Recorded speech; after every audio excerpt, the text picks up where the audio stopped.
朋友们，大家好，我是武石匠。如果你家里面的水管有噪音，水管有震动，那么我们今天的主题水锤效应和水锤吸收器，正是你在家里面 DIY 所需求的。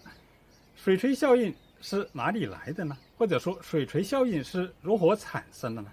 它主要是通过快速关闭的阀门或者水龙头产生的水流压力的冲击波，冲击波产生了噪音或水管的震动。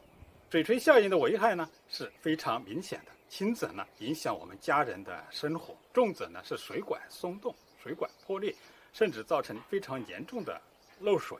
在我们家里，哪些水龙头、哪些阀门容易产生水锤效应呢？或者是说我们发现了水锤问题，我们针对哪些阀门、哪些水龙头进行检测呢？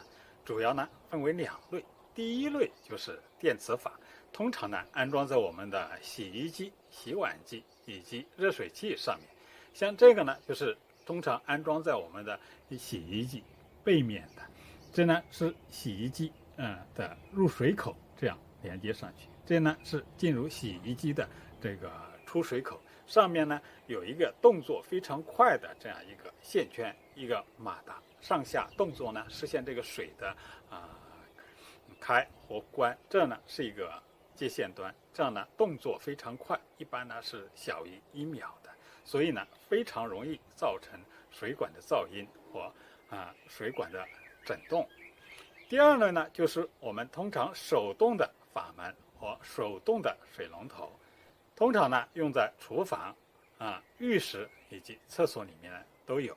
那么也是非常容易造成这个水锤的噪音和水锤的震动的。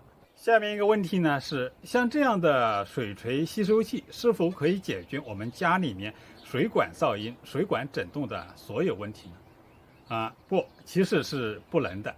水锤吸收器只能解决水锤效应所产生的噪音和水锤效应产生的震动。那么我们的水锤吸收器是如何工作呢？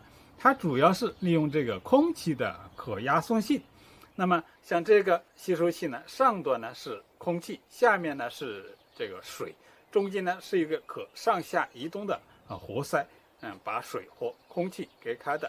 当这个水里面有水冲击的压力波的时候，那么空气就通过这个体积变化呢来吸收水流的冲击波。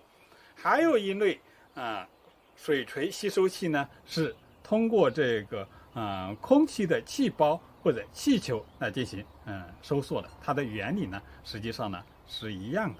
下面一个问题呢，就是像这样的水锤吸收器，那么如何安装呢？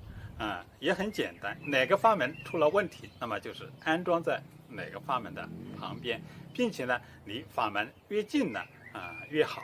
还有一个要求呢，就是安装在阀门的入水口。这个吸收器呢，就是专门为洗衣机而制作的，它中间的密封呢是靠一个 O 型的垫片完成的，所以呢我们可以直接这么连接进去，非常简单。